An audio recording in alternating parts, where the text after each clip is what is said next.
Olá, meus irmãos, que a paz do Mestre Jesus esteja em nossos corações.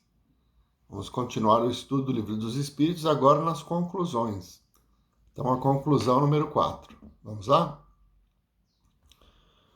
O progresso da humanidade tem seu princípio na aplicação da lei de justiça, amor e caridade. Essa lei é fundada na certeza do futuro. Tirai essa certeza e lhe tirareis sua pedra fundamental. Dessa lei derivam todas as outras, porque ela encerra todas as condições da felicidade do homem.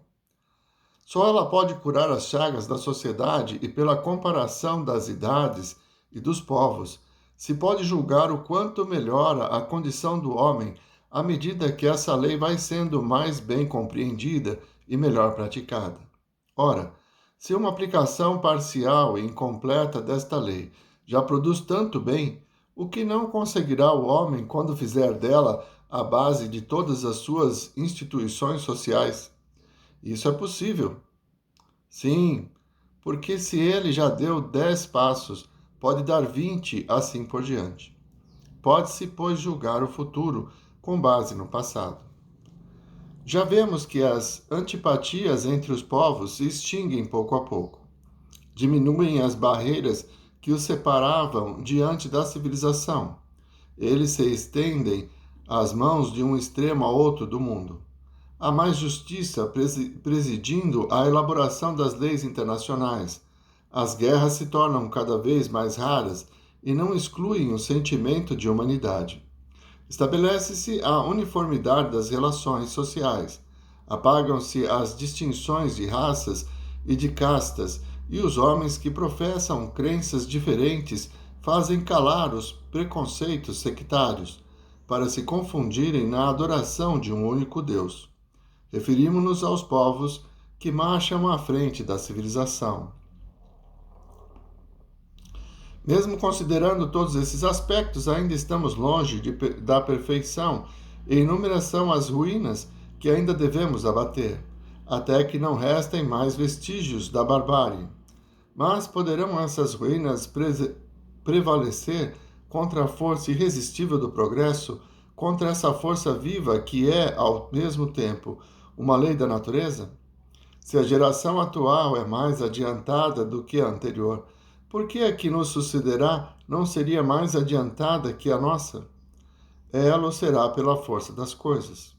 Primeiro, porque com as gerações que passam, todos os dias se extinguem alguns campeões dos velhos abusos, o que permite à sociedade formar-se de elementos novos, livres dos velhos preconceitos. Em segundo lugar, porque o homem,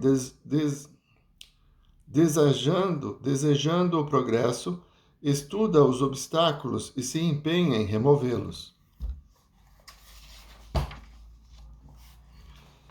Desde que o movimento progressivo é incontestável, não há razão para duvidar do progresso vindouro.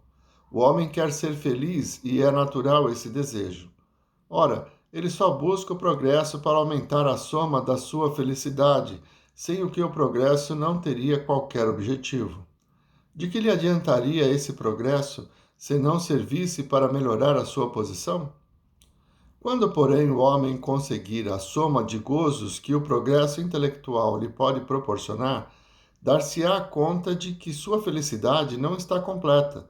Reconhecerá que essa felicidade é impossível sem a segurança das relações sociais, segurança que somente no progresso moral ele pode encontrar. Então, por força das circunstâncias, ele próprio dirigirá o progresso nessa direção, e o Espiritismo lhe fornecerá a mais poderosa alavanca para alcançar tal objetivo. Muito bem, não vamos esquecer, esse livro foi escrito, foi lançado em 1857. O mundo está mudando, de uma forma muito mais lenta do que nós gostaríamos. Kardec fala da extinção das guerras, da convivência pacífica entre as sociedades, entre as religiões. E o que nós vivemos nesse século e meio do lançamento do livro não foi bem essa história.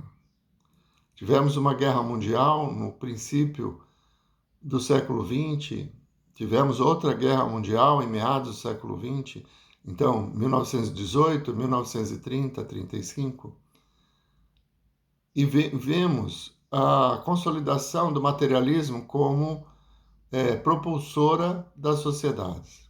Então, o poder pelo recurso financeiro, a riqueza pelo ter e o armamento, né? Crescente crescimento armamentício das nações em diversas épocas. Mas nós não podemos esquecer que, como espíritos imortais, o tempo é muito relativo. As gerações se sucedem e houve uma evolução, apesar de toda essa história que eu acabei de descrever, da insensatez e do orgulho, ainda como sendo causa de muita dor e sofrimento. Nós não temos mais a escravidão, pelo menos já é repudiada de uma forma muito intensa praticamente no mundo todo. Existe a comoção mundial quando acontecem conflitos, o que está acontecendo hoje em Gaza, na Ucrânia e agora com o Irã. Nós vemos que as nações todas se movem tentando a reconciliação, existe uma busca pela paz.